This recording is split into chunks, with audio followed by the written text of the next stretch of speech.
আল্লাহ রাব্বুল আলামিন তার ওই বিপদে যা ক্ষতি হবে তার থেকে বেশি দিয়ে তাকে অবশ্যই পুষিয়ে দিবেন। উম্মে সালামা রাদিয়াল্লাহু তাআলা আনহা, নবী করিম সাল্লাল্লাহু আলাইহি সাল্লামের স্ত্রী, তিনি বলেন যে আমি নবী করিম সাল্লাল্লাহু আলাইহি সাল্লামকে কিভাবে পেয়েছি তোমরা জানো?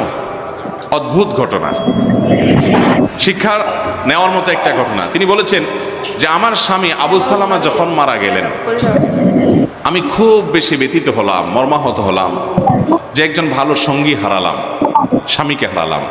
তো আল্লাহর কাছে আমি কেঁদে কেটে নবী সাল্লাল্লাহু আলাইহি সাল্লামের সেখানে এই দোয়াটা পড়েছি। মোহতারাম হাজরিন, নবী করিম সাল্লাল্লাহু আলাইহি সাল্লাম বুখারী বর্ণনায় বলেছেন, লান ইউতা আতাউন খায়রান ওয়া আওসা মিনাস সবর।